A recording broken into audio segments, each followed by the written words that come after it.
श्री सत्यनारायण भगवान की जय। एक समय की बात है, नैमिषारण्य तीर्थ में सौनकादि 88,000 ऋषियों ने श्री सूत जी से पूछा, हे प्रभु, इस कलयुग में वेद विद्या रहित मनुष्यों को प्रभु भक्ति किस प्रकार मिलेगी तथा उनका उद्धार कैसे होगा। इसीलिए हे मुनि श्रेष्ठ, कोई ऐसा जप कहिए जिसे थोड़े समय में पूर्ण फल की प्राप्ति हो तथा मन वांछित फल देने वाला हो। वह कथा सुनने की हमारी इच्छा है। सर्वज्ञाता श्री सूत जी बोले, हे वैष्णव में पूज्य, आप सबने प्राणियों के हित की बात पूछी है। अब मैं उस श्रेष्ठ व्रत को आप लोगों से कहूंगा जिस व्रत को नारद जी ने लक्ष्मी नारायण से पूछा था और लक्ष्मीपति ने श्री मुनि श्रेष्ठ नारद जी से कहा था। सो ध्यान से सुनो। एक समय योगी राज नारद जी दूसरों के हित की इच्छा से अनेक लोकों में घूमते हुए मृत्यु लोक में आ पहुंचे। यहाँ अनेक योनियों में जन्मे हुए प्राय सभी मनुष्यों को अपने कर्मों द्वारा अनेकों दुखों से पीड़ित देखकर सोचा कि किस यत्न के करने से निश्चय ही प्राणियों के दुखों का नाश हो सकेगा। ऐसा मन में सोचकर विश्वलोक को गए।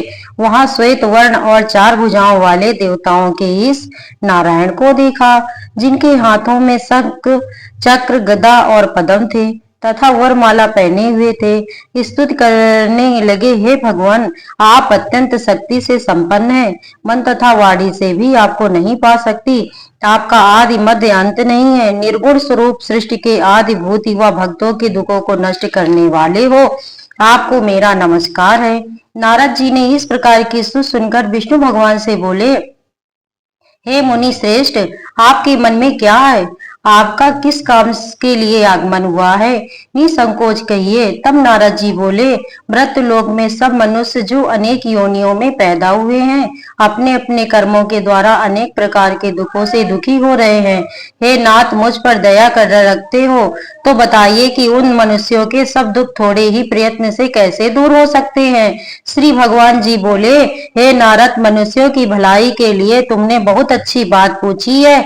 जिस काम के करने से मनुष्य मोह से छूट जाता है वह मैं कहता हूँ, सुनो। बहुत पूर्ण देने वाला स्वर्ग तथा मृत्यु लोक दोनों में दुर्लभ एक उत्तम व्रत है। आज मैं प्रेमवश होकर तुमसे कहता हूँ, सत्यनारायण का यह व्रत अच्छी तरह विधि पूर्वक करके मनुष्य आयु पर्यंत यहाँ सुख भोग कर मरने पर मोक्ष को प्राप्त होता है। श्री भगवान के वचन सुनकर नारद मुनि बोले कि उस व्रत का फल क्या है, क्या विधि विधान है और किसने यह व्रत किया है और किस दिन यह व्रत करना चाहिए, आप मुझे विस्तार से बताइए। भगवान बोले, दुख शोक आदि को दूर करने वाला, धन्य धान को बढ़ाने वाला, सौभाग्य तथा संतान को देने वाला, यह व्रत सब स्थानों पर विजयी करने वाला है। भक्ति और श्रद्धा के साथ किसी भी दिन मनुष्य श्री सत्यनारायण जी की शाम के समय ब्राह्मणों और बंधुओं के साथ धर्म परायण होकर पूजा करे। भक्ति भाव से नैवेद्य, केले का फल, घी, दूध और गेहूं का चूर्ण सवाया लेवे। गेहूं के भाव में साठी का चूर्ण, शक्कर तथा गुड़ ले और सब भक्षण योग्य पदार्थ जमा करके भगवान को अर्पण कर देवे तथा बंधुओं सहित ब्राह्मणों को भोजन करावे। तत्पश्चात स्वयं भोजन करे। नृत्य गीत आदि आचरण कर सत्यनारायण भगवान का स्मरण करता हुआ समय व्यतीत करे। इस तरह व्रत करने पर मनुष्यों की इच्छा निश्चय ही पूरी होती है। विशेषकर कलिकाल में भूमि पर यही मोक्ष का सरल उपाय है। इस प्रकार प्रथम अध्याय समाप्त हुआ। दूसरा अध्याय। सूत जी बोले, हे ऋषियों, जिसने पहले समय में इस व्रत को किया है उसका इतिहास कहता हूँ, ध्यान से सुनो। उत्तरकाशीपुरी नगरी में एक अत्यंत निर्धन ब्राह्मण रहता था। वह भूख और प्यास से बेचैन हुआ नित्य पृथ्वी पर घूमता था। ब्राह्मणों से प्रेम करने वाले भगवान ने ब्राह्मण को दुखी देखकर बूढ़े ब्राह्मण का रूप धर उसके पास आदर के साथ पूछा, हे विप्र, नित्य दुखी हुआ पृथ्वी पर क्यों घूमता है? हे श्रेष्ठ ब्राह्मण, यह सब मुझसे बता, मैं तो सुनना चाहता हूँ। ब्राह्मण बोला, मैं निर्धन ब्राह्मण हूँ, भिक्षा के लिए पृथ्वी पर फिरता हूँ। हे भगवान, यदि आप इसका उपाय जानते हो तो कृपया करके मुझे बताइए। ब्राह्मण बोला कि सत्यनारायण भगवान मन वांछित फल देने वाले हैं, इसलिए हे ब्राह्मण, तो उनका पूजन कर, जिसके करने से मनुष्य सब दुखों से मुक्त होते हैं। ब्राह्मण को व्रत का सारा वृत्तांत बताकर बूढ़े ब्राह्मण का रूप धारण करके वाले सत्यनारायण भगवान अंतर्ध्यान हो गए। जिस व्रत को ब्राह्मण ने बताया मैं उसको करूंगा, यह निश्चय करने पर उसे रात में नींद भी नहीं आई। वह सवेरे उठ सत्यनारायण भगवान के व्रत का निश्चय कर भिक्षा के लिए चला। उस दिन उसको भिक्षा में बहुत सा धन मिला, जिसे बंधु बांधवों के साथ उसने सत्यनारायण भगवान का व्रत किया। इसके करने से वह ब्राह्मण सब दुखों से छूटकर अनेक प्रकार की संपत्तियों से युक्त हुआ। उस समय से वह ब्राह्मण हर मास हर महीने व्रत करने लगा। इस तरह सत्यनारायण भगवान के व्रत को जो करेगा वह सब पापों से छूटकर मोक्ष को प्राप्त होगा। आगे जो पृथ्वी पर सत्यनारायण भगवान का व्रत करेगा वह मनुष्य सब दुखों से छूट जाएगा। इस तरह नारद जी ने नारायण का कहा हुआ यह व्रत मैंने तुमसे कहा। हे विप्रो, मैं अब और क्या कहूँ। ऋषि बोले, हे मुनीश्वर, संसार में इस ब्राह्मण से सुनकर किस किसने इस व्रत को किया वह हम सब सुनना चाहते हैं। ये हमारे मन में श्रद्धा है। सूत जी बोले, हे मुनियों, जिस जिसने इस व्रत को किया वह सब सुनो। एक समय ब्राह्मण धन और ऐश्वर्य के अनुसार बंधु बांधवों के साथ व्रत करने को तैयार हुआ। उसी समय एक लकड़ी बेचने वाला बूढ़ा आदमी आया और बाहर लकड़ियों को देखकर ब्राह्मण के मकान में गया। प्यास से दुखी लकड़हारा उसको व्रत करते देखकर ब्राह्मण को नमस्कार करने लगा। आप यह क्या कर रहे हैं और इसके करने से क्या फल मिलता है, कृपया करके मुझसे कहिए। ब्राह्मण ने कहा, सब मनोकामनाओं को पूर्ण करने वाला यह सत्यनारायण भगवान का व्रत है। इसकी ही कृपा से मेरे यहाँ धन्य धान आदि की वृद्धि हुई है। ब्राह्मण से इस व्रत के बारे में जानकर लकड़हारा बहुत प्रसन्न हुआ। चरणामृत ले और प्रसाद खाने के बाद अपने घर को गया। लकड़हारे ने अपने मन में इस प्रकार का संकल्प किया कि आज ग्राम में लकड़ी बेचने से जो धन मिलेगा उसी से सत्यनारायण देव का उत्तम व्रत करूंगा। यह मन में विचार कर वह बूढ़ा आदमी लकड़ियां अपने सर पर रखकर जिस नगर में धनवान लोग रहते थे वह वैसे सुंदर नगर में गया। उस रोज वहां पर उसे उन लकड़ियों का दाम पहले दिनों से दुगना मिला। तब वह बूढ़ा लकड़हारा दाम ले और अति प्रसन्न होकर पक्के केले की फली, शक्कर, घी, दूध, दही और गेहूं का चूर्ण इत्यादि सब सत्यनारायण भगवान के व्रत की कुल सामग्रियों को लेकर अपने घर गया। फिर उसने अपने भाइयों को बुलाकर विधि के साथ भगवान जी का पूजन और व्रत किया। उस व्रत के प्रभाव से वह बूढ़ा लकड़हारा धन, पुत्र आदि से युक्त हुआ और संसार के समस्त सुख भोग कर वैकुंठ को चला गया। इस प्रकार द्वितीय अध्याय समाप्त। और तीसरा अध्याय। सूत जी बोले, हे श्रेष्ठ मुनियों, अब आगे की कथा कहता हूँ, सुनो। पहले समय में उल्का मुख नाम का एक बुद्धिमान राजा था। वह सत्यवक्ता और जितेंद्री था। प्रतिदिन देव स्थानों पर जाता तथा गरीबों को धन देकर उसके कष्ट दूर करता था।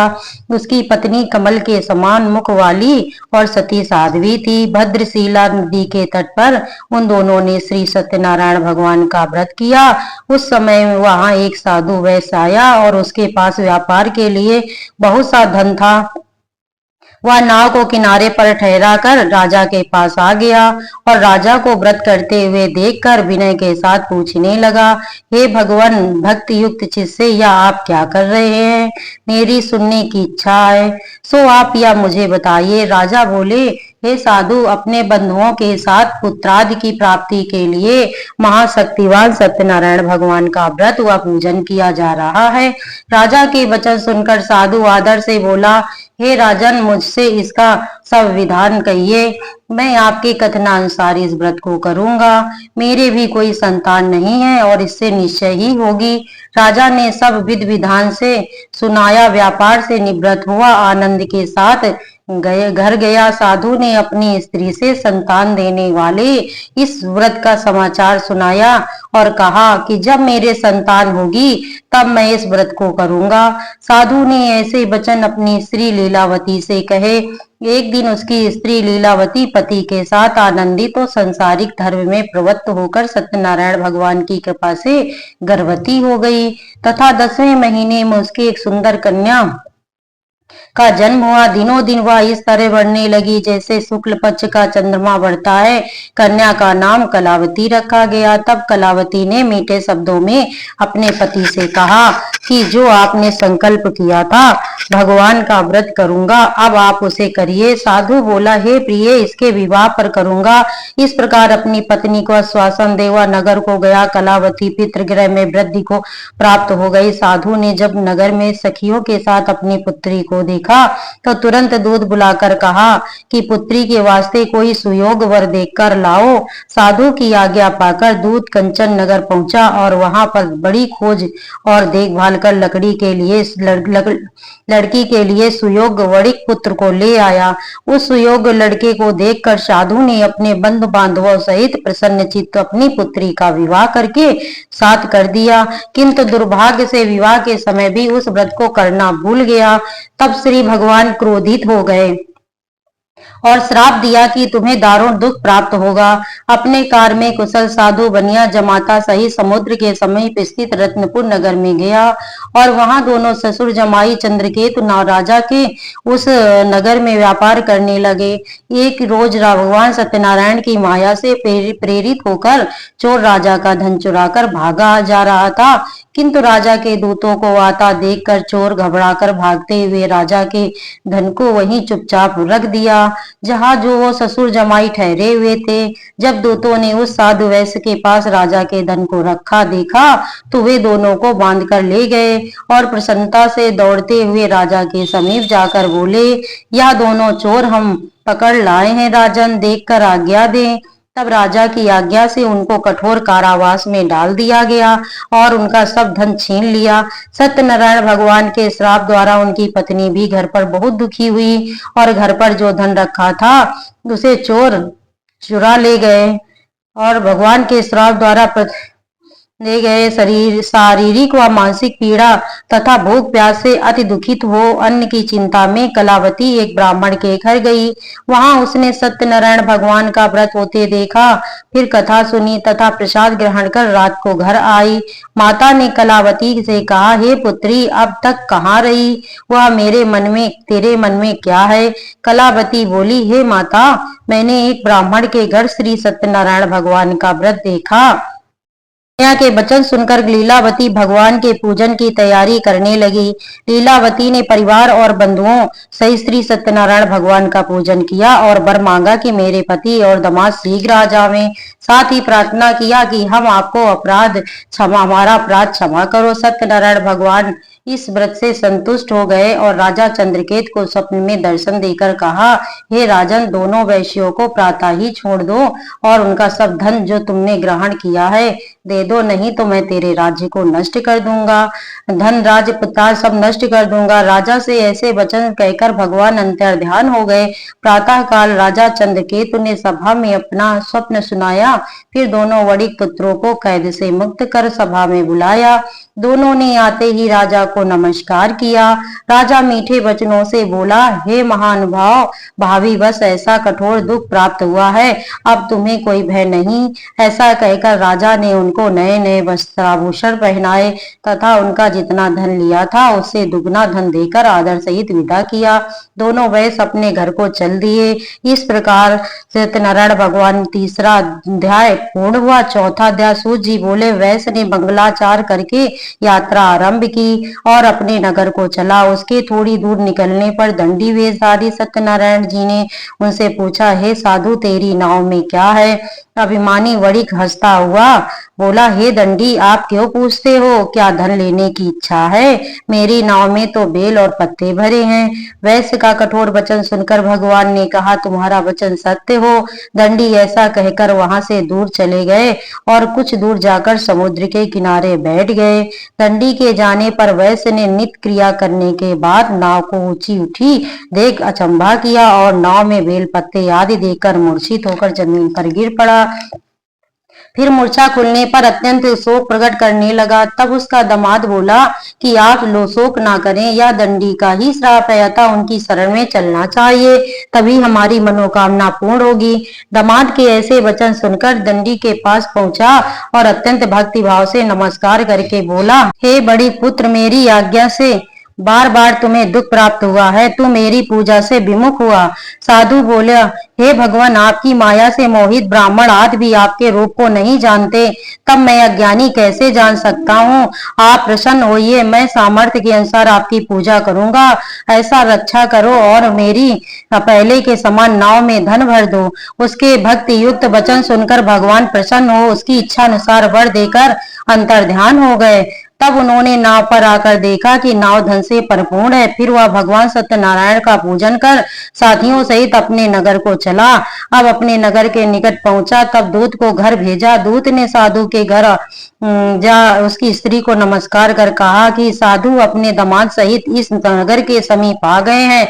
ऐसा वचन सुन साधु की स्त्री ने बड़े हर्ष के साथ सत्यदेव का पूजन कर पुत्री से कहा, मैं अपने पति के दर्शन को जाती हूँ, तू कार्य पूर्ण कर शीघ्र। मैं अपने पति के दर्शन के लिए जाती हूँ, तू कार्य पूर्ण कर शीघ्र आ जाना। माता के ऐसे वचन सुनकर कलावती प्रसाद छोड़कर पति के समीप पास गई। प्रसाद की अवज्ञा के कारण सत्यदेव ने रुष्ट हो गए, उसके पति को नाव सहित न पानी में डुबो दिया। कलावती अपने पति को ना देखकर रोती हुई जमीन पर गिर पड़ी। इस तरह नौका को डूबा हुआ तथा कन्या को रोता हुआ देख साधु दुखित हो बोला, हे प्रभु, मुझसे या मेरे परिवार से कोई भूल हुई है तो मुझे क्षमा करो। उसके दीन वचन सुनकर सत्यदेव प्रसन्न हो गए और आकाशवाणी हुई, हे साधु, तेरी कन्या मेरे प्रसाद को छोड़कर आई है, इसीलिए इसका पति अदृश्य हुआ है। यदि वह घर जाकर प्रसाद खाकर लौटे तो उसे पति अवश्य मिलेगा। ऐसी आकाशवाणी सुन कलावती ने घर पहुंचकर प्रसाद खाया, फिर आकर पति के दर्शन किए। तत्पश्चात साधु ने बंधु बांधवों सहित सत्यदेव का विधि पूर्वक पूजन किया। उस दिन से वह पूर्णमासी को सत्यनारायण भगवान का पूजन करने लगा। फिर इस लोक को का सुख भोग कर अंत में स्वर्गलोक को गया। इस प्रकार सत्यनारायण भगवान का चौथा अध्याय पूर्ण हुआ। पांचवा अध्याय। सूत जी बोले, हे ऋषियों, मैं और भी कथा कहता हूँ, सुनो। प्रजा पालन में लीन तुंगध्वज नाम का एक राजा था। उसने भी भगवान का प्रसाद त्याग कर बहुत दुख पाया। एक समय वन में जाकर वन पशुओं को मारकर बड़ के पेड़ के नीचे आया। वहां उसने ग्वालों को भक्ति भाव से बांधवों सहित सत्यनारायण जी का पूजन करते देखा। राजा देखकर भी अपमानवश वहां नहीं गया और न नमस्कार किया। जब ग्वालों ने भगवान का प्रसाद उसके सामने रखा तो वह प्रसाद को त्याग कर अपनी सुंदर नगरी को चला गया। वहीं उसने अपना सब कुछ नष्ट पाया तो वह जान गया कि यह सब भगवान की ही लीला है। तब वह प्रसन्न विश्वास कर ग्वालों के समीप गया और विधि पूर्वक पूजन कर प्रसाद खाया तो सत्यदेव की कृपा से पहले जैसा था वैसा ही हो गया। फिर दीर्घ काल तक सुख भोग कर मरने पर स्वर्गलोक को गया। जो मनुष्य इस परम दुर्लभ व्रत को करेगा, भगवान की कृपा से उसे धन धान की प्राप्ति होगी। निर्धन धनी और बंदी बंधन से मुक्त होकर निर्भय हो जाता है। संतानहीनों को संतान प्राप्ति होती है तथा सब मनोरथ पूर्ण होकर अंत में वैकुंठ धाम को जाता है। जिन्होंने पहले इस व्रत को किया, अब उनके दूसरे जन्म की कथा कहता हूँ। वृद्ध सतानंद ब्राह्मण ने सुदामा का जन्म लेकर मोक्ष को पाया। उल्का मुख नाम का राजा दशरथ होकर वैकुंठ को प्राप्त हुआ। साधु नाम के वैश्य ने मोरत ध्वज बनकर अपने पुत्र को आरे से चीरकर मोक्ष को प्राप्त किया। महाराज तुंगध्वज ने स्वयंभू होकर भगवान में भक्ति युक्त कर्म कर मोक्ष प्राप्त किया। इस प्रकार सत्यनारायण भगवान का 5वें अध्याय पूर्ण हुए। दोस्तों, मेरा ये वीडियो आपको अच्छा लगे तो प्लीज लाइक और सब्सक्राइब अवश्य करें, जिससे मुझे आपका प्यार प्राप्त हो सके। दोस्तों, आपके प्यार और सपोर्ट की मुझे बहुत ही जरूरत है। बोलिए सत्यनारायण भगवान की।